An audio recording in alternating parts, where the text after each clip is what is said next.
விநாயகர் சதுர்த்தி பண்டிகையானது இன்று கோலாகலமாக கொண்டாடப்பட்டு வரக்கூடிய நிலையில் தமிழகம் முழுவதும் பலத்த போலீஸ் பாதுகாப்பு ஏற்பாடுகள் போடப்பட்டுள்ளது. குறிப்பாக தமிழகம் முழுவதும் 74,000 போலீசார் பாதுகாப்பு பணியில் ஈடுபட்டு இருப்பதாக தமிழக காவல்துறை தரப்பில் ஒரு தகவலானது தெரிவிக்கப்பட்டிருக்கிறது. அது மட்டுமின்றி தமிழகம் முழுவதும் மொத்தம் 35,000 விநாயகர் சிலைகள் அனுமதிக்கப்பட்ட இடங்களில் வைக்க தமிழக காவல்துறை அனுமதி அளித்திருப்பதாக தகவலானது தெரிவிக்கப்பட்டுள்ளது. குறிப்பாக சென்னையை பொறுத்தவரை நாம் பார்த்தோம் என்றால் குறிப்பாக சென்னையில் மட்டும் 18,000 போலீசார் பாதுகாப்பு பணியில் ஈடுபட்டு வருவதாக சென்னை காவல்துறையினர் தெரிவித்துள்ளனர்.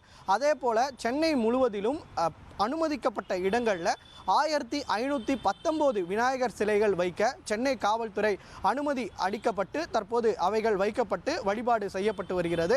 அது மட்டுமின்றி அந்த சென்னையில் பொறுத்தவரையில் ஒவ்வொரு விநாயகர் சிலையிலும் மொத்தம் 3 போலீசார் பாதுகாப்பு பணியில் ஈடுபட்டு வருகின்றனர். எந்தவித அசம்பாவித சம்பவங்களும் நிகழ்வதை தடுக்கும் வண்ணமாக அவர்கள் அங்கு நியமிக்கப்பட்டு தற்போது இந்த பாதுகாப்பு பணியில் போலீசார் ஈடுபட்டு வருகின்றனர். அது மட்டுமின்றி தொடர்ச்சியாக கார் மற்றும் இருசக்கர வாகன ரோந்து பணிகளில் போலீசார் ஈடுபட வேண்டும் எனவும் சென்னை காவல்துறையினர் தெரிவித்துள்ளனர்.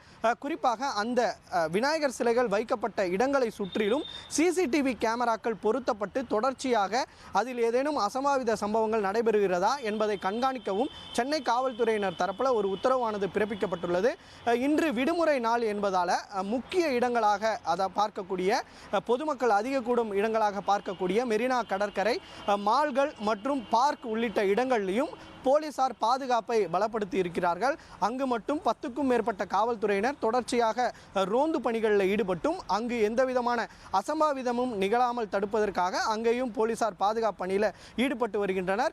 இந்த சிலைகளானது அடுத்த 4 நாட்களுக்கு வைக்கப்படும் எனவும் அதன் பின்னர் வருகிற ஞாயிற்றுக்கிழமை அவர்கள் குறிப்பிட்டுள்ள 4 கடற்கரையில் குறிப்பாக சென்னையை பொறுத்தவரையில் 4 கடற்கரையில் இந்த சிலையை கரைப்பதற்காக சென்னை காவல்துறை அனுமதி அளித்திருப்பதாக ஒரு தகவல் தெரிவிக்கப்பட்டிருக்கிறது.